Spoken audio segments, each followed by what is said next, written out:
That's So good. yeah, whenever you're ready. He-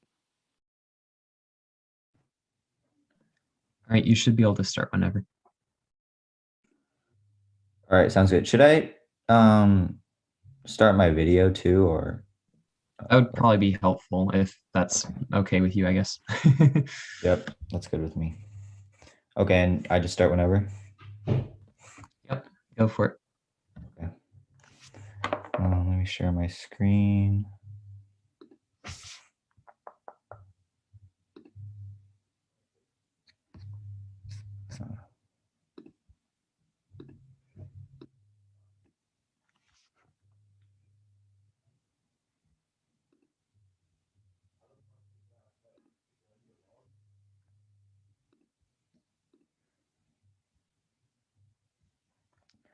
Everyone see my screen?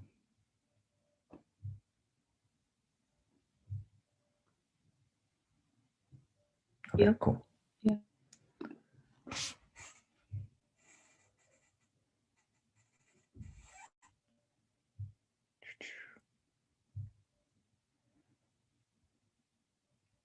And then, okay. I can see the chat, right? Or trying to see.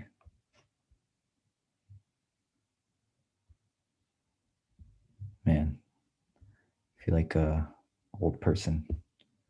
Why can I? Okay, whatever. Anyways, hello everyone. Thank you for, oh, I see it now. Okay. It's awkward. Okay, cool. All right. Hello everyone. Thank you for coming to this workshop. I'll be talking about introduction to artificial intelligence and machine learning. And my name is Max Sun. And I'll do a quick intro of myself. Right now, I'm a rising junior at Yale, studying computer science. I'm actually on a gap year this year, mainly due to the COVID pandemic. And I'm doing research full time right now in a computational biology lab. And yeah, and so I was class of 2022, and now I'm class of 2023. I went to Crescent Valley High School, and so go Raiders. From Corvallis, Oregon, been born and raised there, so I'm an Oregon State fan, I guess, as well as Yale. But obviously, if some of you guys know, OSU has been making its mark in March Madness this year, the men's basketball team, at least. And they're playing in like an hour or so, I think, or 2 hours or something like that. So hopefully they get another upset. In terms of my kind of career interests, I'm obviously interested in technology, studying computer science, but I'm also interested in sustainability in medicine, and especially how technology can be used in those fields to further advances and how they can be used um, in the community kind of context. And yeah, that's my main email. Feel free to contact me if you have any questions about anything related to my interests or college or whatever. Next slide. Okay. So now I'll start the actual talk. And I also want to preface this that I am a CS student, about to be in my third year, but I'm by no means an expert in artificial intelligence and machine learning. I've used a little bit of machine learning in some of my research in the computational biology lab that I work in, some machine learning methods. But again, I know a lot of you guys are high schoolers and also just college students like myself. So honestly, we're probably not even that far from our knowledge of artificial intelligence and machine learning. And I'll just be giving a pretty high level explanation of what it is. I'm not really getting into the math behind machine learning algorithms and stuff like that. But to start off with some real world examples, obviously there's so many real world examples and applications. I'm sure many of you guys know these are all probably very familiar. Starting with like email and news classification. If you look at your inbox, some just have spam emails. A lot of those are classified using artificial intelligence or machine learning algorithms. News as well. If you pull up Google News, they'll be classified a lot of times through machine learning algorithms. Image face recognition, obviously that's a big thing. If you have one of the newer iPhones, you can just get in on your phone just through facial recognition rather than typing in a passcode. I think Facebook also uses facial recognition and trying to find your friends in certain posts and stuff like that. Speech recognition, in the broader sense, natural language processing, which is just understanding human speech and language. And for example, like Siri, you just say, hey Siri, actually my phone's right here, so I don't want to say, hey Siri. Yeah, kind of just, okay, that's awkward. But that's also an aspect of or application of artificial intelligence and machine learning. Social media, big one. And ads that you get through on Instagram or whatever social media platform you use, those are often catered towards what posts you've liked, what videos you've watched, and that's all machine learning in the background. Self-driving cars, it's a big one, obviously, and honestly the biggest one might actually be games and chess and Go, and chess and Go are both considered very kind of like at the pinnacle of human intelligence almost. That these are like the best chess and Go players are very intelligent people and can think of things, calculate many moves ahead and visualize these boards and stuff like that.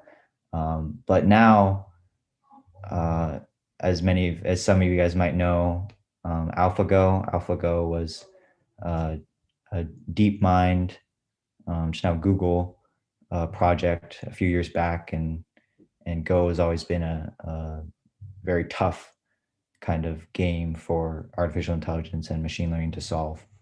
But they beat, or the AlphaGo engine beat one of the world's best Go players very handily a couple years ago. And so that was like a big breakthrough in artificial intelligence. I'm seeing some people saying in the chat, I'll just leave this here. Google's DeepMind, yep. Yeah, and if you ever have questions, you can put it in the chat. We can also have questions at the end. And chess has been one of those has been ruled by artificial intelligence for many decades now. All the best chess engines are way better than human players now. All right. Now just getting some definitions. So I'll be talking about both artificial intelligence and machine learning, mainly machine learning. And then I'll mention a little about deep learning. I don't really know much about deep learning, to be honest. But we'll talk about it. So artificial intelligence is defined as the ability of a machine to imitate intelligent human behavior. And machine learning is a subset of that. So it's not like artificial intelligence and machine learning are one and the same, or that they're equal in scope kind of thing. Machine learning is actually a subset of artificial intelligence, or application of AI. And the idea of machine learning is that it allows a system to automatically learn and improve from experience and past data. And then deep learning is another subset, is a subset of machine learning. It's a type of machine learning that uses complex algorithms and deep neural nets to train models. And next. Okay. So brief history of artificial intelligence and machine learning. Artificial intelligence and machine learning concepts have actually been here for decades. Starting with Alan Turing in the 1950s, he's known for the Turing machine, one of the most famous early computer scientists. Um, Obviously, there's a movie about him called The Imitation Game. Came out a few years ago, I think. He's played by, or his character is played by Benedict Cumberbatch. And so he was kind of the one of the first people to pose this question that he said humans use available information to solve problems and make decisions. So why can't machines? Why can't machines take data and translate that into deciding what decisions to make or what problems that and apply those to problems that humans can or can't solve. And as I said, many machine learning AI concepts are decades old. Back in I think the first real boom of our artificial intelligence was back in the 70s or something like that. And Alan Turing, he kind of posed this test to start out. It's called the Turing test.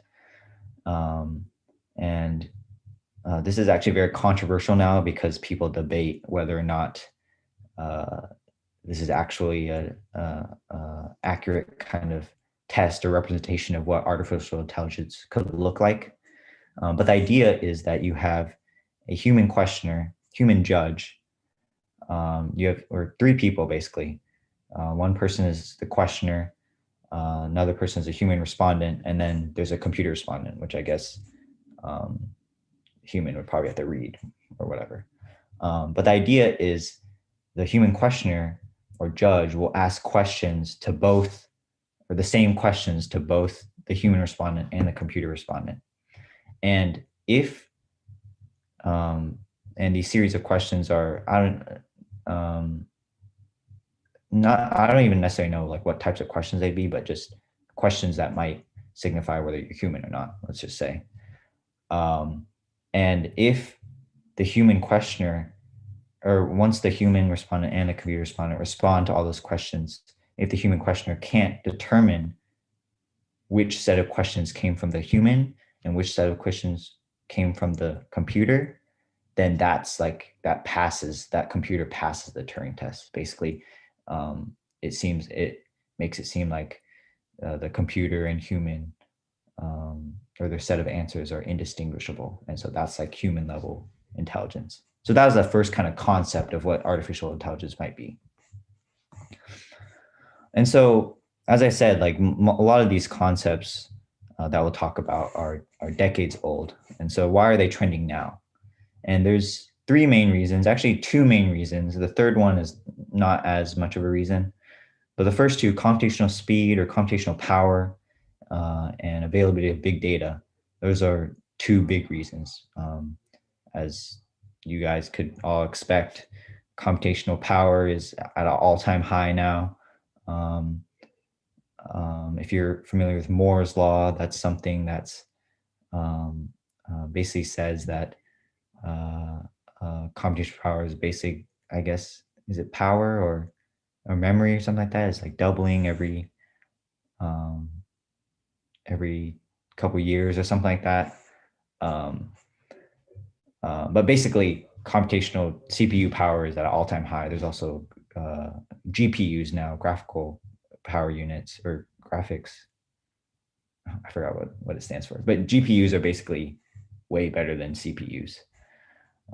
And so that's a big reason why machine learning AI are big right now, because they require that computational power to create models and make predictions about data.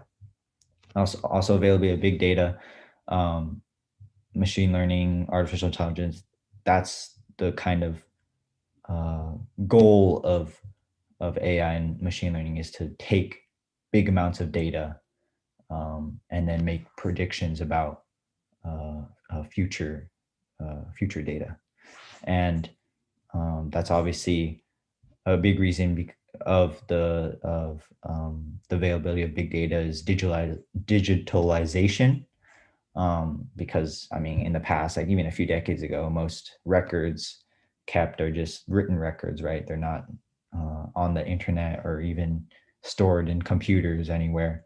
But now everything is on the internet. A lot of things is public. You can go to a website and download big data files, like you and I or anyone can do that. It's not like you have to be some person who's way up there or very important.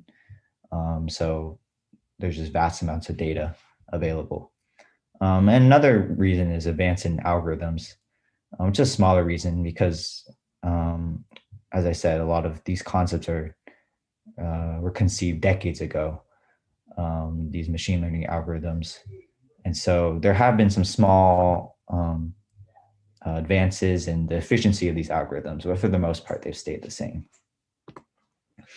So now let's talk a little bit about artificial intelligence. So there's two kind of forms of artificial intelligence. There's what is known as weak or narrow AI, and there's strong AI, which will be the next slide. But weak or narrow AI is the current state of AI. And that's idea of, instead of modeling humans like general intelligence, the idea of weak or narrow AI is to focus on performing one aspect of human intelligence really well. For example, all these examples like vision, hearing, speech recognitions, natural language processing, these are just singular aspects of the human brain or human intelligence. Vision, obviously, like image recognition. One thing we humans do really well is being able to classify certain images. For example, animals, like if we given a picture of an animal, we can tell you what animal it is, right? Cat or dog or any other animal. And so one of the goals of weak AI, or one aspect of it, is image recognition. Hearing, speech recognition, translation, these are all have to do with our sense of hearing, right, or listening. Classification, as I said, we're very good at classifying things, and so that's a goal of artificial intelligence. And also making business decisions. For example, AI is becoming big in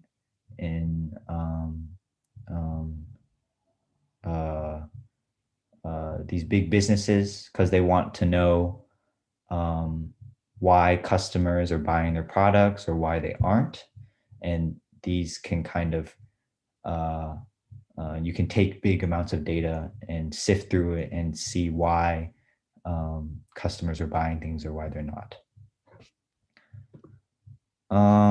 And the other kind of AI is called strong AI. And this is a theoretical form of AI. So it's not something that can currently be done, because it's also known as artificial general intelligence or general AI. And it's the idea of reaching the level of human intelligence or mimicking human intelligence, and which includes consciousness. And so obviously there's a lot of sci-fi novels and TV shows and movies, basically that are based on this concept. I don't know if anyone has watched Westworld. That's basically the whole idea behind that show is, what if robots or human-like robots gain consciousness, right? And what are the consequences of that? And so that's the idea of strong AI. Yeah. All right. And then talk about machine learning. And again, to define what machine learning is, it's a subset of artificial intelligence. And so it's the goal of machine learning is to reach artificial intelligence, but it's just a subset. And Arthur Samuel, he's an MIT professor, and I think he's known as the father of machine learning. I think he's the first person who actually coined the term machine learning. And back in 1959, he defined it as the field of study that gives computers the ability to learn without being explicitly programmed. And so this is the whole idea of machine learning. You have traditional programming and machine learning. And for traditional programs, when you code those programs, right, you basically code specific instructions that you want a computer to do.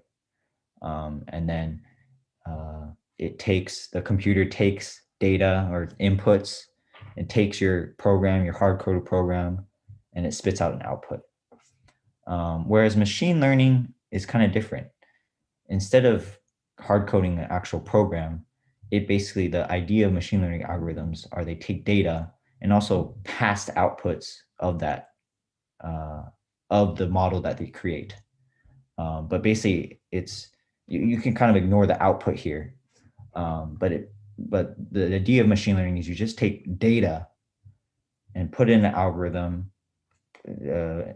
and have the computer basically spit out a program, where that program is something you can put in inputs and it'll spit out outputs, kind of thing.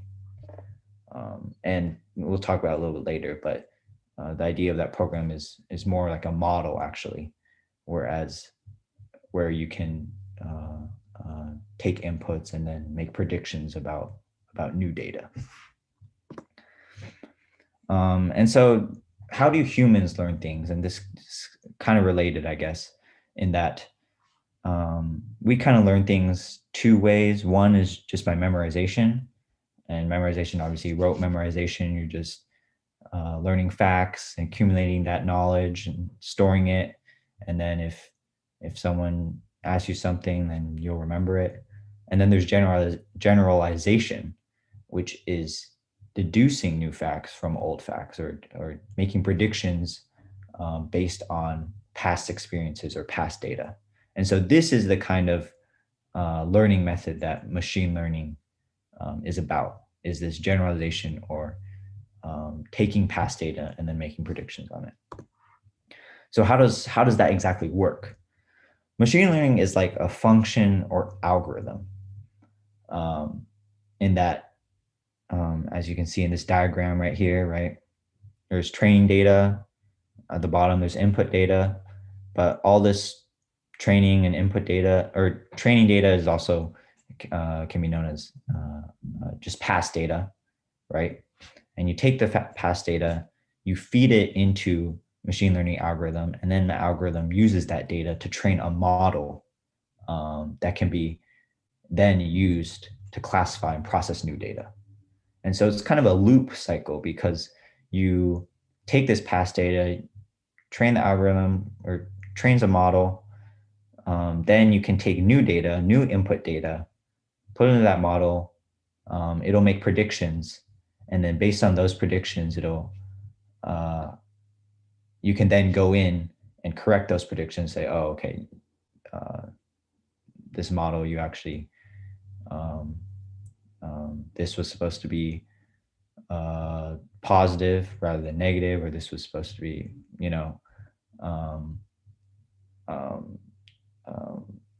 like a cat instead of, like, for example, if I'll go back to the like image recognition example. If you're classifying cats and dogs, pictures of cats and dogs, if the machine, if the model makes a wrong prediction, then you can just correct it and then feed that back into the algorithm, and it retrains the model. And so it's kind of like a feedback loop.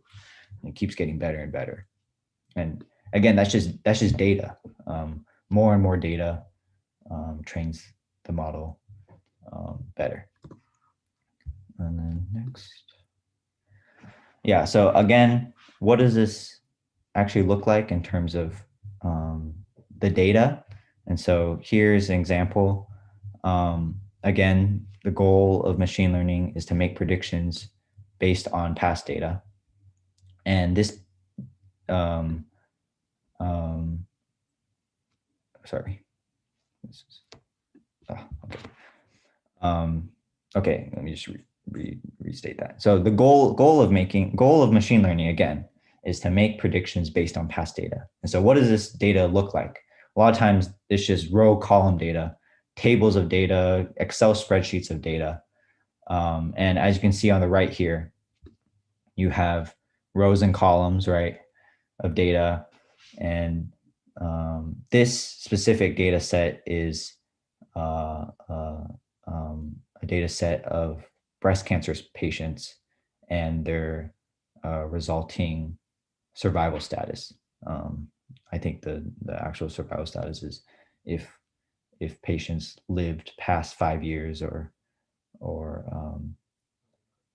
yeah, over 5 years after an operation or less than 5 years. And so the columns, we have age, operation year, nodes detected. I think those like positive auxiliary nodes, like lymph nodes detected, then survival status. And so every row here is one patient or one instance, and every column is a characteristic of the data or characteristic of the patient, also called features. In databases, we sometimes call those fields, but in machine learning, they're called features because they're characteristics of the data. And then at the last column, the survival status is kind of the outcome, basically. And I'll talk about it a little bit later in a couple slides, but this is considered labeled data because you're actually given a label or an outcome for every instance. And so you take this row column data, you feed this to a machine learning algorithm, and then an algorithm will create a program, or also called the predictive model or classifier, to make predictions on future inputs and data.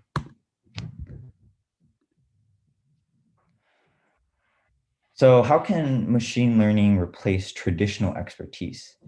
So there's a lot of examples of this, but we'll just give a simple example of doctors, or more specifically, maybe radiologists.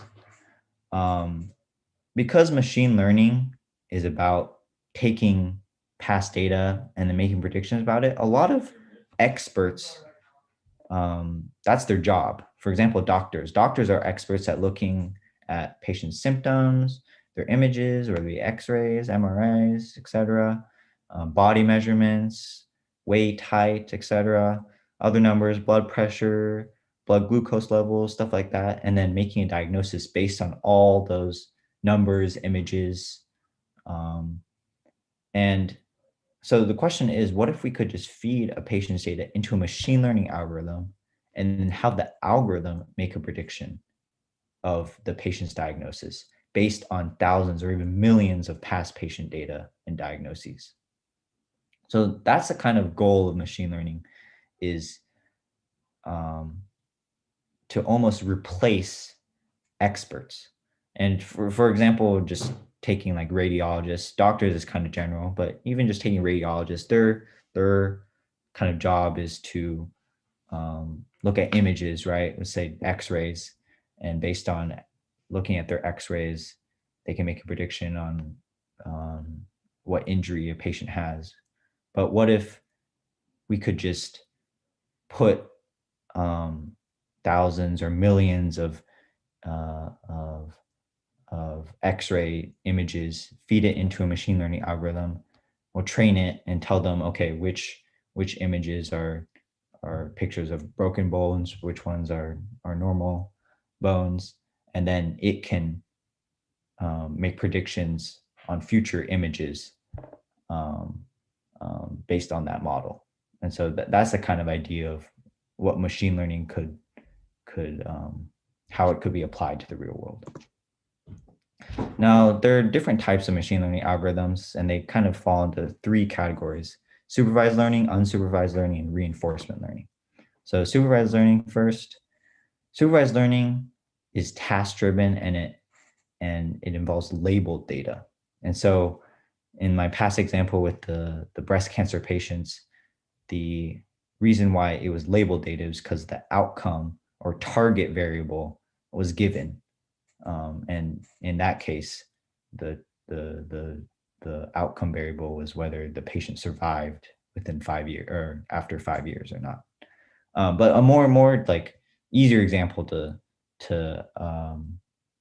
think about what supervised learning is just say pictures of cats and dogs again. Every time you have a picture of a cat, you know it's a picture of a cat. So the outcome that you want the machine learning algorithm predict is already given. And so you train the model to predict pictures of cats and dogs. Yeah, and then you give the model new pictures of cats and dogs, and then it will try to predict that outcome variable of whether it's a cat or dog. And so some examples of supervised learning algorithms are decision trees, random forests, and logistic regression or linear regression. I'm not really going to talk too much about what exactly those are. I'll just give an example of what decision tree looks like. So the idea of decision trees is to split the data based on certain features of the data. So here, an example here is, say you're wanting to go outside to play soccer, and you're trying to determine whether it'd be a good day to go play soccer. And so the idea of decision trees is you have layers of decisions based on the features. So features of the weather are whether it's sunny, overcast, or rainy, the humidity, and wind speed. And so the idea of decision trees or the machine learning algorithm decision trees is to create a tree that splits that splits your basically decisions based on all the different features of the data. So for example, say it's sunny, right? And then you look at humidity. If it's sunny, then you look at humidity. If it's high, then you're not going to play soccer. But if it's normal humidity, sunny, and normal humidity, then you're going to play soccer. If it's overcast, then yes, of course you're going to play soccer. If it's rainy, then you have to look at wind speed. And if it's a strong wind, then no, you're not going to play soccer. But if it's just a weak wind, then you're going to play soccer. Yeah, so that's just a basic idea of what a decision tree looks like. And then there's unsupervised learning. So as you can probably expect, what unsupervised learning deals with unlabeled data, the data that basically doesn't have that target or outcome variable. And so unsupervised learning algorithms are data-driven in that the goal is to detect anomalies and correlations of the data, see if there's anything that stands out or things that can cluster together. So for example, detecting anomalies, a big example of this is bank or credit card fraud. So banks or credit cards, they keep track of your purchases. And so if you're living in one place, let's say you're living in Portland, almost all your purchases are going to be in Portland, right? And so that's one feature of your purchases that is consistent. But what if randomly, like one weekend, your credit card suddenly has a purchase in Florida or something like that? Then the credit card company might hit you up and be like, oh, were you in Florida or is this not you, kind of thing, right? And so that's the idea, is you're making person in Portland, blah, blah, blah, and then suddenly there's a person in Florida. That's an anomaly. And machine learning algorithms can detect those anomalies based on your past purchases or past data. Another example of unsupervised learning is finding correlation in data. So one unsupervised learning algorithm is called clustering. An example of an algorithm is called k-means. It's called k-means algorithm, which I'm not going to talk about. But if you have a question about that, you can feel free to ask. But example is like your phone tracking your daily life, whether it be because your phone always has your GPS data, right? If you're going from home to work, then maybe to the gym afterwards, or maybe go shopping on the weekends. Maybe if you consistently go shopping on the weekends at a certain mall, it'll start to predict that and maybe start to make suggestions of, oh, on the next weekend, it'll start to let you know, oh, are you about to go to the mall? Do you want directions to the mall? I don't know if this ever happened to you guys, but sometimes if you're using the calendar apps, I think Apple Calendar does this a lot of times. They start to make, if you have a consistent meeting time for like classes or something like that, it'll start to make predictions on the location of where your class is. And so that's kind of the idea of clustering, because you have a bunch of data points that seem to cluster together, the time of day, the location, and what class it is, and then it'll make predictions based on that. Another example of finding correlations of data is an algorithm called associations. And so application of this is recommendation software. So like Netflix or YouTube or even Amazon, based on your past viewing patterns or purchases, it will group you with other users who have the same kind of viewing or purchasing patterns as you. And then based on what they also liked, Netflix or YouTube or Amazon will recommend those things to you. So yeah, that's the idea of associations. And then the final kind of category of machine learning algorithms are reinforcement learning algorithms. And so these reinforcement learning algorithms, the idea behind these are that they react to an environment. And so the idea behind it is trial and error. So you start from scratch. Say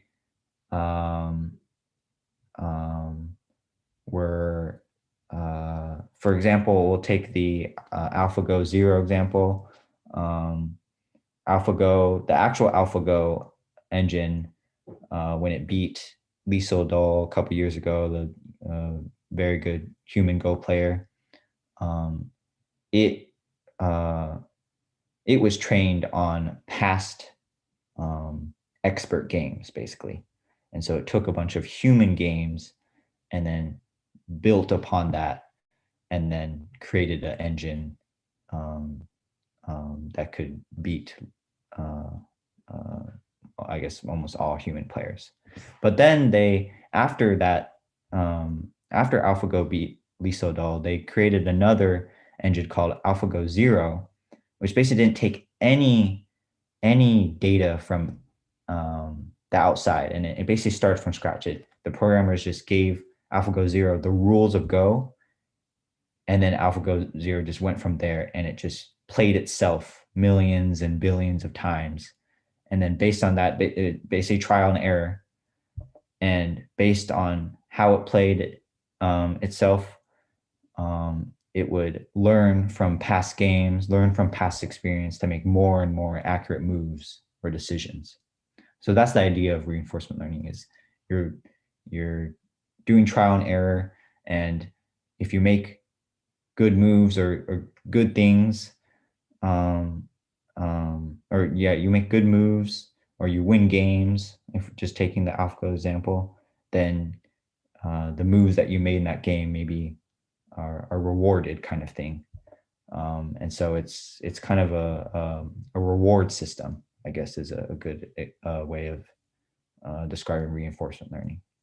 And applications, obviously, Go, a lot of other games, and robotics as well. When robots are being trained, they often use reinforcement learning. And this is just another example of reinforcement learning that actually a couple of friends and I, we coded in Python. And so we called the project Blackjack Bot. And the idea was to create a blackjack player using reinforcement learning, specifically Q learning. Q learning is just a specific reinforcement learning algorithm. And so, as many of you probably know what blackjack is, the objective of blackjack is to be dealt cards that have a higher sum than the dealer, without exceeding 21. Okay. Yeah, so that's the idea of blackjack. And because it's a pretty simple game, there have been, since it's a pretty simple game, everyone basically knows if you go to casino, people who play blackjack, they know these what are called basic strategy tables, basically based on what hand that you have. As you can see here on the left, basically what hand you have compared to what the dealer up card is. You should either hit, double, surrender, or stand, which are the 4 blackjack actions. You should perform a specific action based on the state or what your card is compared to what the dealer's card is. And so our goal was to just train a blackjack player, blackjack bot, to perform, to make all the correct moves in all the different states. And so the chart on the right is the actual basic strategy table of blackjack, and the one on the left is what our blackjack bot kind of came up with. And so as you can see, it's pretty similar. It's 90% accurate compared to the basic strategy table. And we trained it by having it play, I think, about 9 million hands, maybe even more than that. But this is just another example of reinforcement learning. And so, yeah, so when we use these algorithms to create models, obviously, we want to evaluate these models and see how well they actually predict future data. And so one of the main ways to predict, one of the main ways to evaluate machine learning models is through a confusion matrix. And this confusion matrices are really only used to evaluate supervised learning models. And what a confusion matrix is, as you can see on the right, is it basically gives a simple chart of what the instances what were they predicted and what they actually were.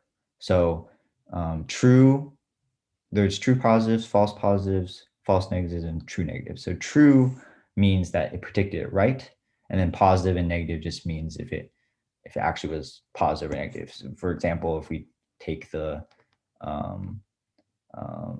let's say like cancer diagnoses, if you test positive or negative. But a lot of times these confusion matrices can be a lot bigger than just a 2x2 matrix, because if you have a big classification, if you're not just determining whether something's positive or negative, like a cancer or COVID diagnosis, say you're trying to determine handwritten numbers. So you have 0 to 9, right? And so you know what the actual number is, and then you feed it into a model, and the model predicts what the number is based on what was handwritten. And so that'd be a 10 by 10 matrix, because you have to compare what it actually was to what the model predicted. And so the confusion matrix it includes true, false, positive, negative rates. And a lot of times determining the goal of a model obviously is to only have true positives and true negatives, right? That means you correctly predicted everything. But obviously that almost never happens because most machine learning models are far from perfect. But the idea of these models is to try to have as many true positives and true negatives as possible. And a lot of times it can and also involve trying to reduce false negatives or false positives. For example, when looking at COVID tests or cancer diagnoses, usually false positives are more tolerable than false negatives. Even though it sounds scary, false positives are when someone is given a positive diagnosis, say of COVID, when they actually didn't have it. That sounds pretty scary, right? But that's probably better because, let's say you use cancer diagnosis as an example. It's probably better that you test positive and then go through more testing and then, oh, you actually don't have cancer, rather than a false negative where um, you're given a result that you're tested negative for cancer, but you actually had cancer. And so that's a lot worse, right? Cancer goes untreated, and that might have a lot more consequences than having a false positive. And so I'll just give a quick little spiel about deep learning. Again, I don't really know much about deep learning, to be honest, but the idea of deep learning is the idea of neural networks, which are based on and modeled after the human brain, because the human brain basically has a bunch of neurons, right, that are all interconnected and they kind of communicate like that. And neural networks have consist of a series of nodes, as you can see at the bottom here. You have input nodes, and then a bunch of hidden nodes, hidden units, hidden layers. And these can be not just two hidden layers, but many, like that. It could even be thousands, hundreds or thousands of hidden layers. And then it spits out a single output. And these are all interconnected. Every arrow is basically a coefficient. So for example, inputs can have numbers, and then you multiply that number to get these nodes, and those are multiplied. And basically it's what happens internally is very complicated. But that's the kind of idea of how neural networks work. And this is used a lot in image recognition, because in image recognition, a lot of times what happens is every pixel in that image is like an input unit. And so you can use that and then basically get this very complex set of networks or hidden layers that the coefficients and weights of those nodes are changed. They're all numbers, and then it spits out a output. And so yeah, it's kind of that might have been not the most best explanation of that, but it's just very complicated. I don't really understand it that well either, to be honest. And then finally, to end on, I just wanted to talk a little bit about possible perils of artificial intelligence and machine learning. We've seen how it could be good, but in the same kind of vein, it could also be bad because, for example, when I was talking about how machine learning could replace traditional expertise, those experts are people, right? They have jobs, whether it be doctors, when I said like radiologists, or even receptionists, right? A lot of those kind of jobs, I mean, not necessarily doctors, but let's say like receptionists, their jobs could be taken over by machine learning, artificial intelligence. And that presents a problem, because you have a bunch of entire sector of the workforce that might become completely obsolete. And so that could have pretty big consequences on people and the economy. And also, obviously, I talked about strong AI and how a lot of sci-fi novels and movies and TV shows talk about strong AI and the possibility of having human level intelligence, and that could be a pretty scary possibility. And there's also just in general a lot of limitations to artificial intelligence and machine learning, because there's a lot of data now, but it's still limited. For example, and it's limited in what kind of data it is. For example, if some of you may know, there was a thing with Tesla where the autopilot feature, or just I think Tesla in general, the car can look at speed limit signs and then adjust the speed. Or I guess it's an autopilot feature. It looks at speed limit signs on the road, and then adjust your speed according to the speed limit signs. But then there's a group of people who started adding this little black bar to the end of the 3 or the middle of the 3 to the speed limit signs. And the Tesla autopilot system thought it was 85 instead of 35. So there's a big thing of so all these Teslas were speeding in a 35 zone, going way over 35. And so that's kind of a limitation of machine learning, because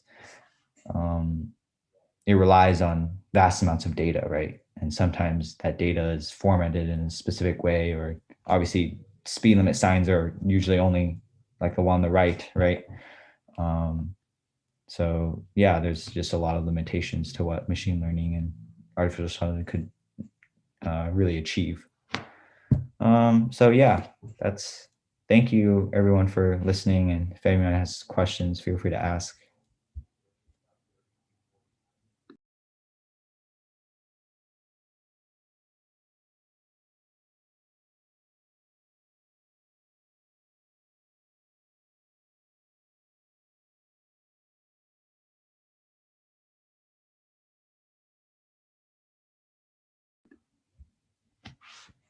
Yeah, of course. Thank you all for coming and staying for the whole time.